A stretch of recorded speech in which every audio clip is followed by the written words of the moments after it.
আপাতত মান অভিমান ভুলে বিএনপি সরকারের প্রতি সমর্থন রাখতে চায় যুগপৎ আন্দোলনের শরিকরা।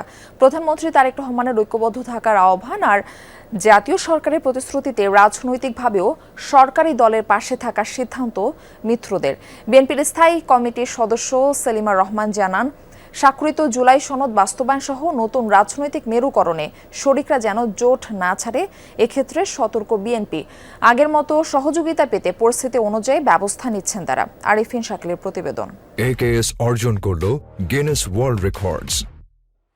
AKS নূর গণ অধিকার প্রাপ্তি অপ্রাপ্তির সমীকরণে বিএনপির জোট সঙ্গীরা কেউ কেউ বিএনপির সমর্থন পেয়ে হয়েছেন সংসদ সদস্য 3 জন প্রতিমন্ত্রী, আবার কেউ কেউ ভোটের লড়াই হেরে পিছিয়ে পড়েছে প্রাপ্তির দৌড়ে। হতাশা ক্ষোভে বিএনপির সাথে তৈরি হয়েছে তাদের দূরত্ব। নির্বাচন ও সরকার গঠনের প্রায় 5 মাস পর সেই দূরত্ব কমাতে উদ্যোগ নেয় সরকারি দল।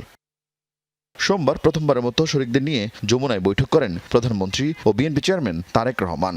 সরকার পরিচালনায় শরিকদের মতামত, পরামর্শ গ্রহণ ও দীর্ঘদিনের রাজনৈতিক জোটকে আরও সুসংহত করতেই বৈঠকে উভয় পক্ষ জোর দেয়। তবে সমালোচনা হয় শরিকদের নিয়ে জাতীয় সরকার গঠনের প্রতিশ্রুতি ভঙ্গ, নারী আসন, প্রশাসন ও স্থানীয় সরকারে প্রশাসক নিয়োগে বিএনপির একলা চলো নীতির। আপনাদের কি এতই চাহিদা ছিল?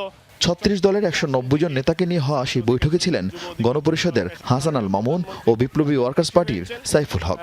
জানালেন, বিএনপি বিরুদ্ধে ক্ষোভ থাকলেও এখনই আস্থা হারাতে নারাজ তারা।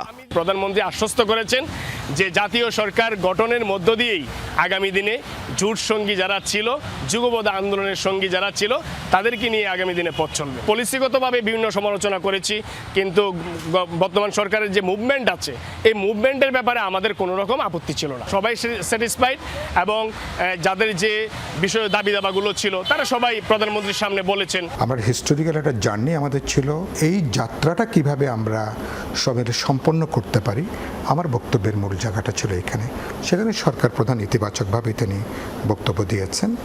তারা যে কমিটমেন্ট তিনি বারবার করে বলছিলেন, 31 দফার কথা বলছিলেন এবং জুলাই সনদ বললেন, এটা তো আমাদের অঙ্গীকার। আর শরিকদের ক্ষোভ বিক্ষোভ যেটা আছে, তাদের চাওয়া পাওয়া, এটাকে তারা একটা সিরিয়াসলি তারা বিবেচনায় নিয়েছেন বলে আমার কাছে মনে হয়েছে।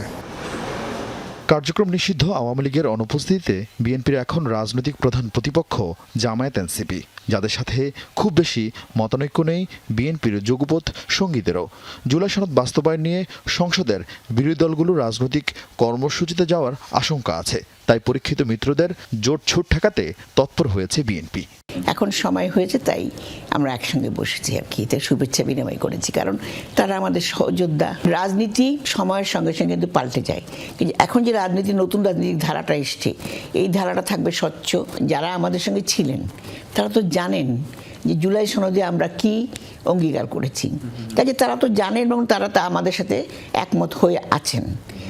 এখন বিভিন্ন সময় বিভিন্ন কথাবার্তা বিভ্রান্তিমূলক এটা তো হচ্ছেই, এবং এটা অপোজিশন করবে।